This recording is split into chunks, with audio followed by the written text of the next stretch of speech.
Primera parte. Técnicas fundamentales para tratar con el prójimo. Primero, si quieres recoger miel, no des puntapiés a la colmena.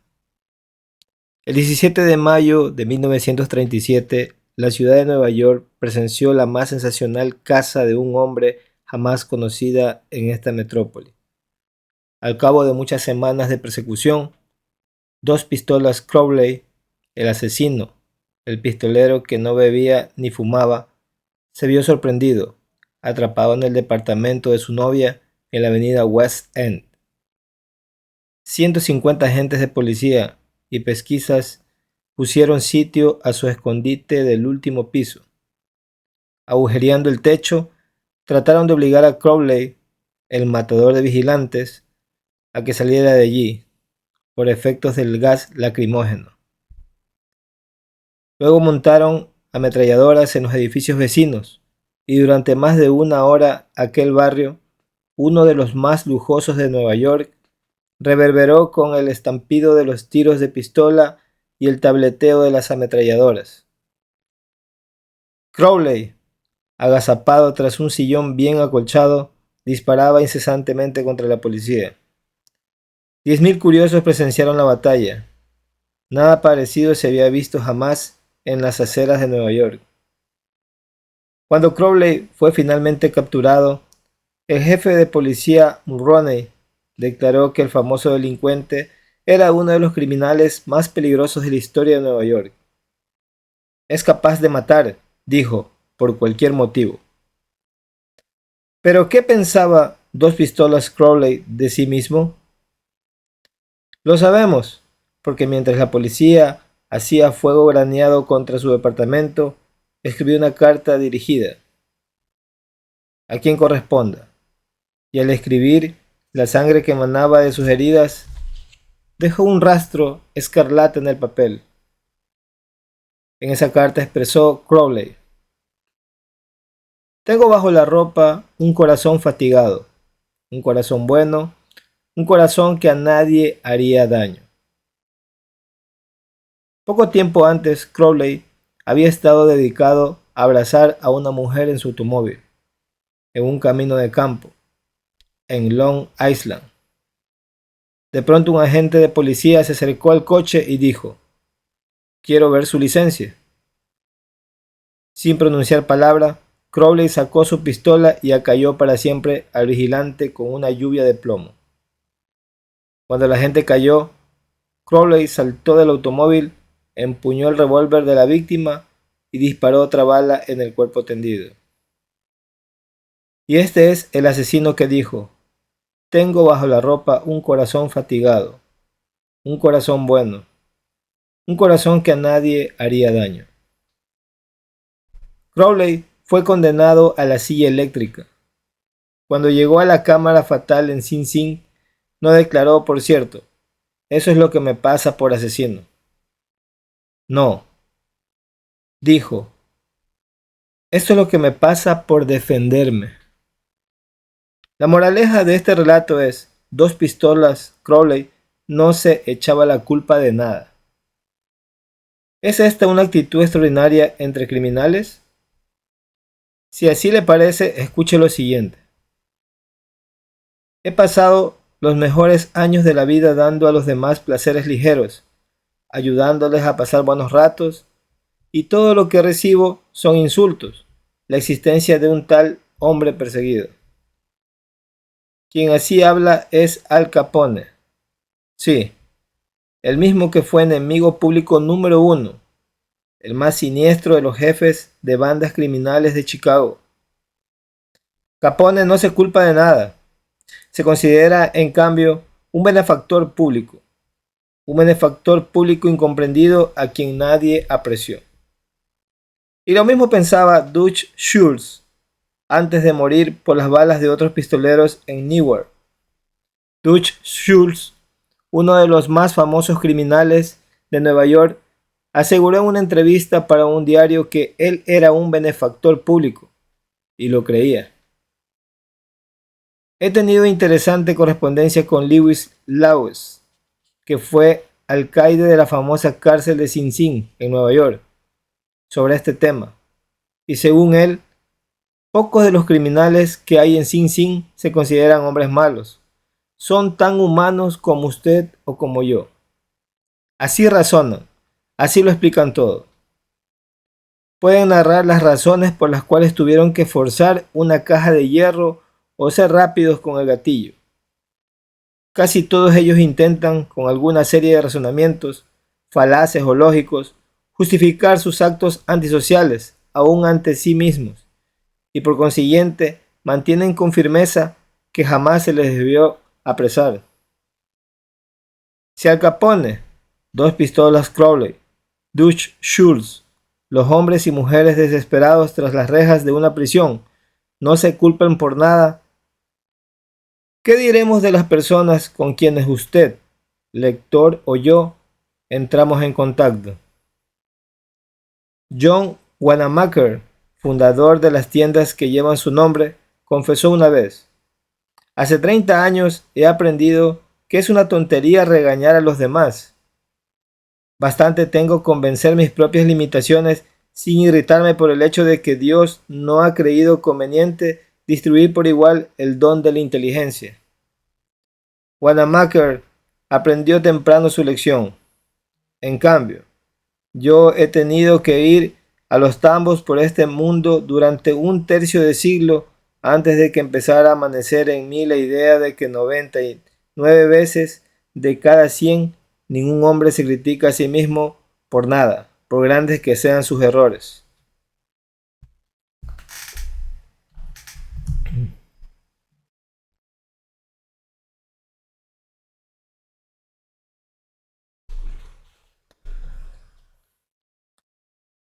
La crítica es inútil porque pone a la otra persona a la defensiva y por lo común hace que trate de justificarse. La crítica es peligrosa porque lastima el orgullo tan precioso de la persona, hiere su sentido de la importancia y despierta su resentimiento. El mundialmente famoso psicólogo B.F. Skinner comprobó mediante experimentación con animales que premiando la buena conducta los animales aprenden más rápido y retienen con más eficacia que castigando la mala conducta. Estudios posteriores probaron lo mismo aplicado a los seres humanos. Por medio de la crítica nunca provocamos cambios duraderos y con frecuencia creamos resentimiento. Hans Selye, otro gran psicólogo, solía decir: tanto como anhelamos la aprobación, tenemos la condena. El resentimiento que engendra la crítica puede desmoralizar a empleados, miembros de la familia y amigos, y aún así no corrige la situación que se ha criticado. George B. Johnson, de Enid, Oklahoma, es el coordinador de seguridad de una compañía de construcción. Una de sus responsabilidades es hacer que los empleados usen sus cascos siempre que estén trabajando en una obra. Nos contó que cada vez que se encontraba con un obrero sin su casco, le ordenaba con mucha autoridad que cumpliera con las reglas.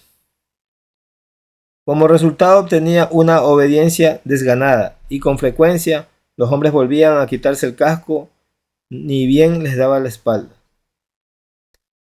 Decidió probar un método diferente y cuando volvió a encontrar un obrero sin el casco, le preguntó si el casco le resultaba incómodo o no le iba bien. Después le recordó en tono amistoso que su misión era protegerlo de heridas y le sugirió que lo usara siempre que estuviera en la obra.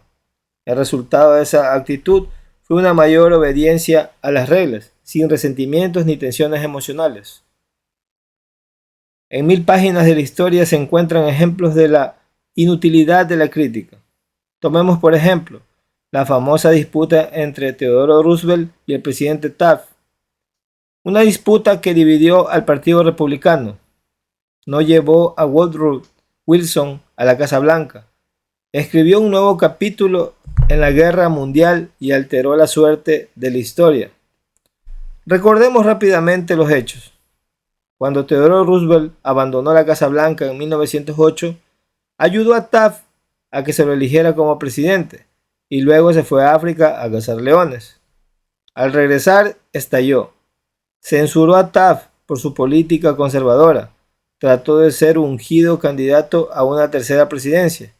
Formó el partido del Alce y estuvo a punto de demoler al republicano. En la elección que hubo después, William Howard Taft y el Partido Republicano vencieron solamente en 2 estados, Vermont y Utah. La derrota más desastrosa jamás conocida por el partido. Theodore Roosevelt culpó a Taft, pero ¿se consideró culpable el presidente Taft? Claro que no. Con los ojos llenos de lágrimas dijo así: no veo cómo podía haber procedido de otro modo. ¿A quién se ha de echar la culpa? ¿A Roosevelt o a Taft? No lo sé, francamente, ni me importa. Lo que trato de hacer ver es que todas las críticas de Theodore Roosevelt no lograron persuadir a Taft de que se había equivocado. Solo consiguieron que Taft tratara de justificarse y que reiterase con lágrimas en los ojos: no veo cómo podía haber procedido de otro modo. O tomemos el ejemplo del escándalo del Teapot Dome Oil. Fue un asunto que hizo clamar de indignación a los diarios del país durante los primeros años de la década de 1920. Conmovió a la nación entera. Nada parecido había sucedido jamás en la vida pública norteamericana, al menos en la memoria contemporánea. Señalemos los hechos desnudos. Albert Fall, secretario del Interior en el gabinete del presidente Harding, tenía a su cargo ceder en arriendo las reservas petroleras del gobierno en Elk Hill y Teapot Dome, unas reservas que se habían dejado aparte para su empleo futuro por la Armada. El secretario Fall no efectuó una licitación. No, señor. Entregó directamente el contrato, un negocio redondo, jugoso, a su amigo Edward Doheny. Y a su vez, Doheny hizo al secretario Fall un préstamo, según le placía llamar a esta operación, de $100,000. Luego, como la cosa más natural del mundo, el secretario Fall ordenó que las fuerzas de infantería de marina que había en la zona alejaran a los competidores, cuyos pozos adyacentes absorbían petróleo de las reservas de Elk Hill. Estos competidores, desalojados de sus tierras a punta de bayoneta, corrieron a los tribunales y destaparon así públicamente el escándalo de Teapot Dome. Tal fue el clamor de la administración Harding, quedó arruinada. La nación entera se sintió asqueada. El Partido Republicano estuvo a punto de verse destruido y Albert B. Fall purgó su condena tras las rejas de una cárcel. Fall fue censurado crudamente, censurado como lo han sido pocos hombres públicos. ¿Se arrepintió? Jamás. Años más tarde, Herbert Hoover dio a entender en un discurso público que la muerte del presidente Harding se había debido a la preocupación mental que sentía por la traición de un amigo. Cuando la señora Fall oyó esto, saltó de su silla, lloró, mostró los puños a su destino y gritó: ¿qué? ¿Harding traicionado por Fall? No, mi marido jamás traicionó a nadie. Todo el oro del mundo no alcanzaría a tentar a mi esposo a cometer un delito. Él fue el traicionado, a él fue a quien crucificaron. Ahí está, la naturaleza humana en acción, el malefactor que culpa a todos menos a sí mismo. Todos somos iguales, de modo que cuando usted o yo nos veamos inclinados un día cualquiera a criticar a alguien, recordemos a Al Capone o a Dos Pistolas Crowley y a Albert Fall. Comprendamos que las críticas son como palomas mensajeras, siempre vuelven al nido. Comprendamos que la persona a quien queremos corregir y censurar tratará de justificarse probablemente y de censurarnos a su vez, o como el amable Taft, de decir: no veo cómo podía haber procedido de otro modo. En la mañana del sábado 15 de abril de 1865, Abraham Lincoln Yacía moribundo en el dormitorio de una pobre casa de hospedaje frente al Teatro Ford, donde Booth había atentado contra él. El largo cuerpo de Lincoln estaba tendido en diagonal a través de una vieja cama que era demasiado corta para él.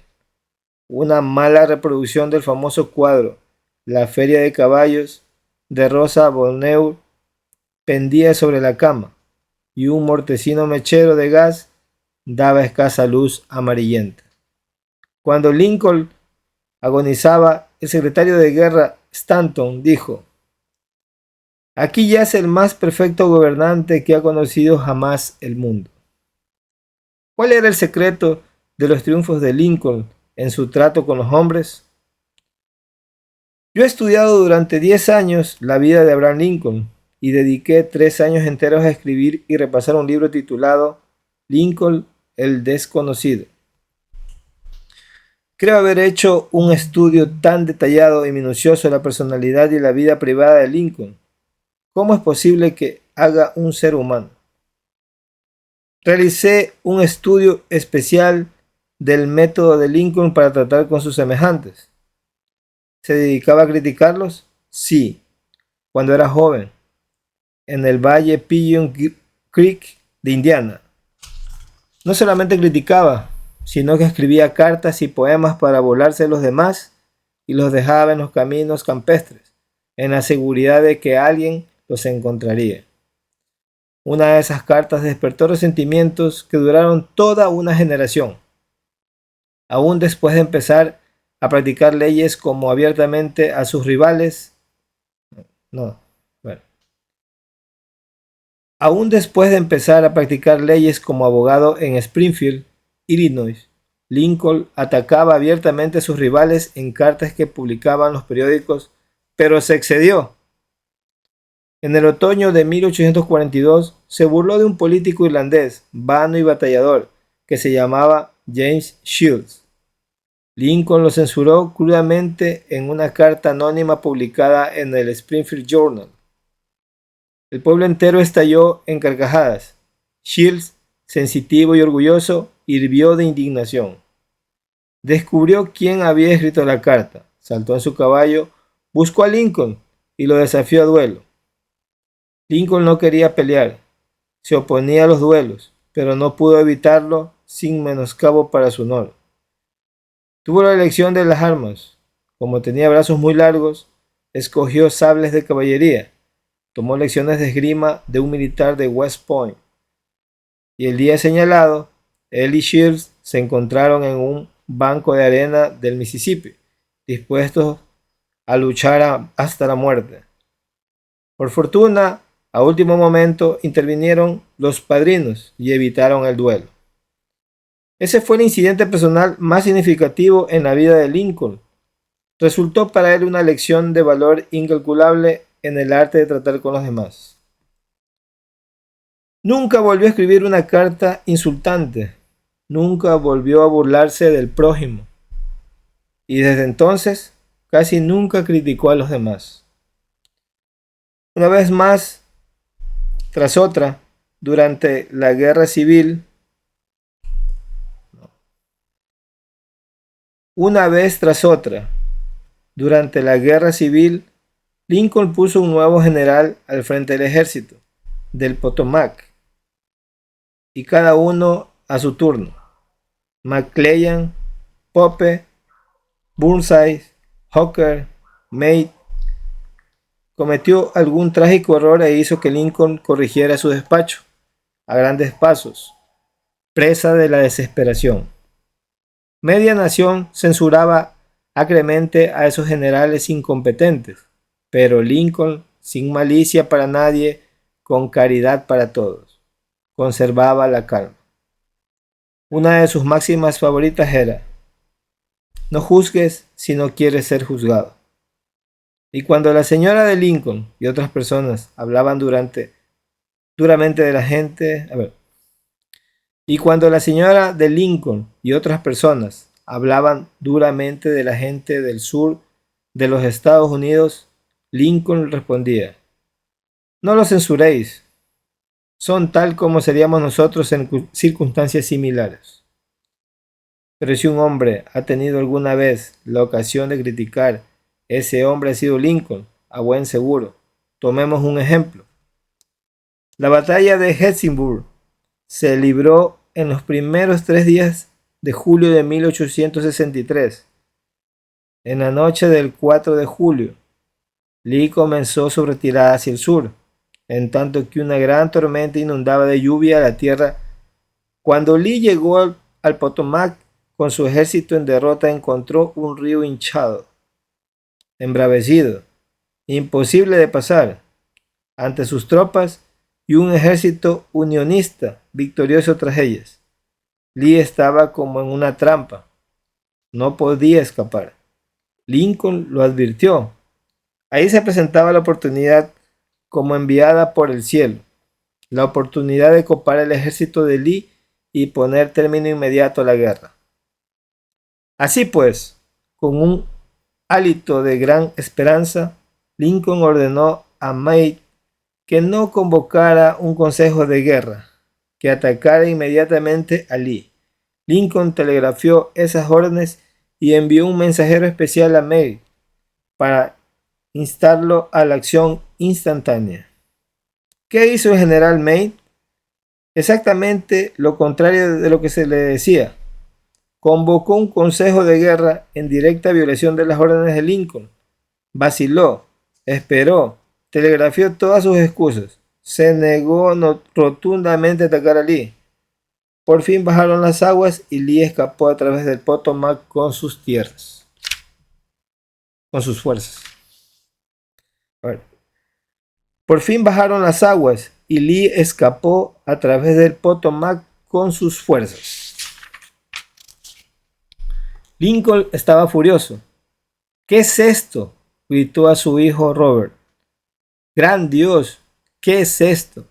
Los teníamos al alcance de las manos, solo teníamos que estirarlas para que cayeran en nuestro poder. Y sin embargo, nada de lo que dije o hice logró que el ejército avanzara. En esas circunstancias, cualquier general podría haber vencido a Lee. Si yo hubiera ido, yo mismo lo podría haber derrotado. Con acerbo desencanto, Lincoln se sentó a escribir esta carta a Meade. Y recuérdese que en este periodo de su vida era sumamente conservador y remiso en su fraseología. De modo que esta carta escrita por Lincoln en 1863 equivalía al reproche más severo. Mi querido general, no creo que comprenda usted la magnitud de la desgracia que representa la retirada de Lee. Estaba a nuestro alcance, y su captura hubiera significado, en unión con nuestros otros triunfos recientes, el fin de la guerra. Ahora la guerra se prolongará indefinidamente. Si usted no consiguió atacar con fortuna a Lee el lunes último, ¿cómo logrará hacerlo ahora al sur del río, cuando solo puede llevar consigo unos pocos hombres, no más de los 2/3 de la fuerza de que disponía entonces? Sería irrazonable esperar, y yo no lo espero, que ahora pueda usted lograr mucho. Su mejor oportunidad ha desaparecido, y estoy indeciblemente angustiado a causa de ello. ¿Qué habrá hecho Mildred al leer esta carta? Mildred no vio jamás esta carta. Lincoln no la despachó. Fue hallada entre los papeles de Lincoln después de su muerte.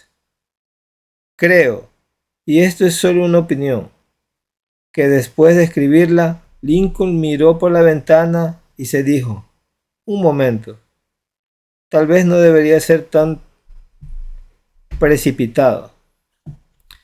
Me es muy fácil aquí sentado en la quietud de la Casa Blanca ordenar a Meade que ataque, pero si hubiese estado en Gettysburg y hubiese visto tanta sangre como ha visto Meade en la última semana, y si mis oídos hubiesen sido horadados por los clamores, los gritos de los heridos y moribundos, quizás no habría tenido tantas ansias de atacar. Si yo tuviese el tímido temperamento de Meade, quizá habría hecho lo mismo que él. De todos modos, es agua que ya ha pasado bajo el puente.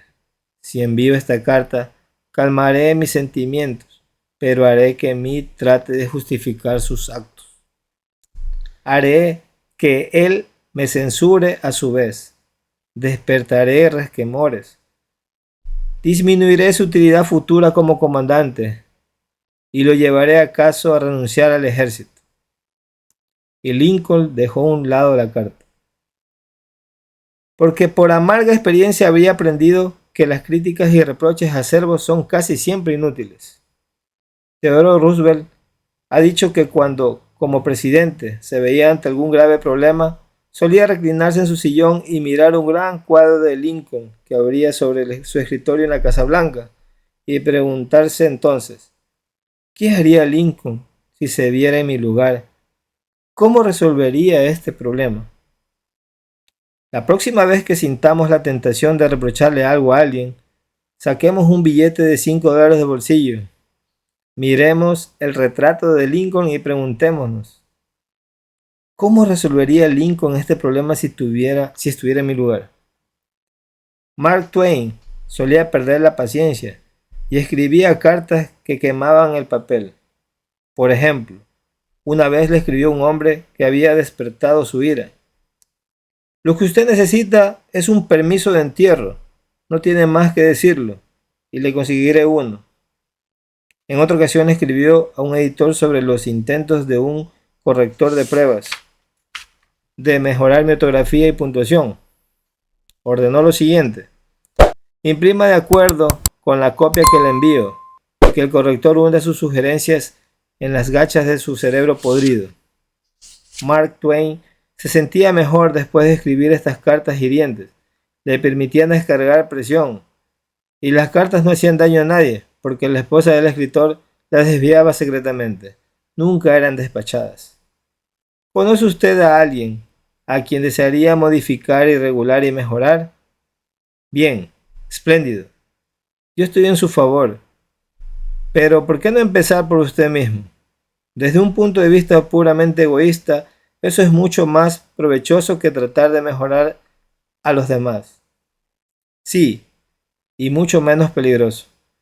No te quejes de la nieve en el techo del vecino, sentenció Confucio, cuando también cubre el umbral de tu casa. Cuando yo era aún joven y trataba empeñosamente de impresionar bien a los demás, escribí una estúpida carta a Richard Harding Davis, autor que por entonces se destacaba en el horizonte literario de los Estados Unidos. Estaba preparando yo un artículo sobre escritores y pedí a Davis que me contara su método de trabajo. Unas semanas antes había recibido de no sé quién una carta con esta nota al pie, dictada pero no leída. Me impresionó mucho. Pensé que quien escribía debía ser un personaje importante y muy atareado. Yo no lo era, pero deseaba causar gran impresión a Richard Harding Davis, y terminé mi breve nota con las palabras, dictada pero no leída. Él no se preparó, no se preocupó, él no se preocupó siquiera por responderme. Me devolvió mi nota con esta frase cruzada al pie. Su mala educación solo es superada por su mala educación. Es cierto que yo había cometido un error y quizás merecía el reproche, pero por ser humano me hirió. Me hirió tanto que 10 años más tarde, cuando leí la noticia de la muerte de Richard Harding Davis, la única idea que persistía en mi ánimo, me avergüenza admitirlo, era el reproche que me había hecho. Si usted o yo queremos despertar mañana un resentimiento que puede perdurar décadas y seguir ardiendo hasta la muerte, no tenemos más que hacer alguna crítica punzante. Con eso basta, por seguros que estemos de que la crítica sea justificada. Cuando tratamos con la gente debemos recordar que no tratamos con criaturas lógicas. Tratamos con criaturas emotivas, criaturas erizadas de prejuicios e impulsadas por el orgullo y la vanidad. Las críticas acerbas hicieron que el sensitivo Thomas Hardy, uno de los más notables novelistas que han enriquecido la literatura inglesa, dejara de escribir novelas para siempre. Las críticas llevaron a Thomas Chatterton, al poeta inglés, al suicidio. Benjamin Franklin, carente de tacto en su juventud, llegó a ser tan diplomático, tan diestro para tratar con la gente, que se lo nombró embajador norteamericano en Francia. ¿El secreto de su éxito? No hablaré mal de hombre alguno, dijo, y de todos diré lo bueno que sepa. Cualquier tonto puede criticar, censurar y quejarse, y casi todos los tontos lo hacen. Pero se necesita carácter y dominio de sí mismo para ser comprensivo y capaz de perdonar. Un gran hombre, aseguró Carlyle, demuestra su grandeza por la forma en que trata a los pequeños. Bob Hoover, famoso piloto de pruebas y actor frecuente en espectáculos de aviación, volvió una vez a su casa en Los Ángeles de uno de estos espectáculos que se había realizado en San Diego. Tal como se describió el accidente en la revista Operaciones de vuelo, a 100 metros de altura, los dos motores se apagaron súbitamente.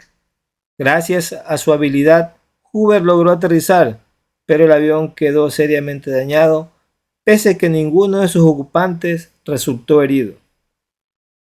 Lo primero que hizo Hoover después del aterrizaje de emergencia fue inspeccionar el tanque de combustible. Tal como lo sospechaba, el viejo avión a hélice, reliquia de la Segunda Guerra Mundial, había sido cargado con combustible de jet en lugar de la gasolina común que consumía. Al volver al aeropuerto, pidió ver al mecánico que se había ocupado del avión. El joven estaba aterrorizado por su error. Le corrían las lágrimas por las mejillas al verse acercarse a Hoover. Su equivocación había provocado la pérdida de un avión muy costoso y podría haber causado la pérdida de 3 vidas. Al volver al aeropuerto, pidió ver al mecánico que se había ocupado del avión. El joven estaba aterrorizado.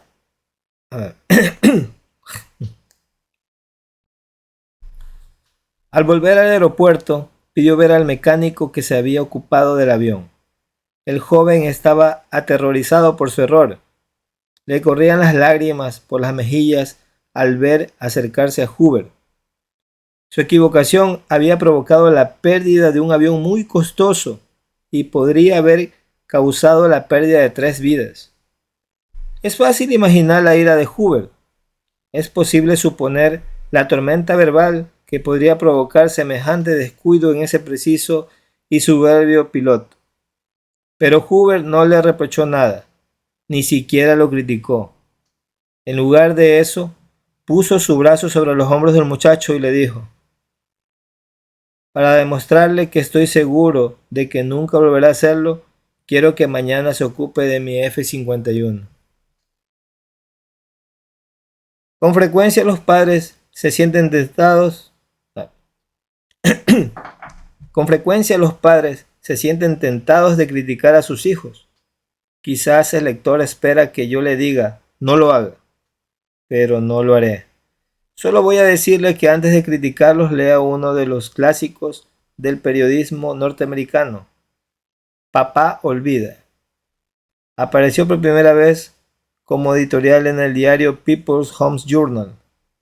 Lo volveremos a publicar con permiso del autor, tal como fuera condensado en la revista Selecciones de Reader's Digest.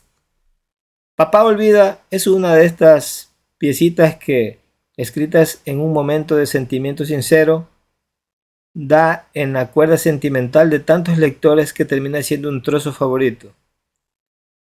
Desde que apareció por primera vez hace unos 15 años, ha sido reproducida, nos dice el autor W. Livingston Larned, en centenares de revistas y diarios del país entero. También se la ha publicado infinidad de veces en muchos idiomas extranjeros. He dado permiso para que se leyera en aulas, iglesias y conferencias. Se le ha transmitido muchas veces por radiotelefonía. Ha aparecido en revistas y periódicos de colegios y escuelas.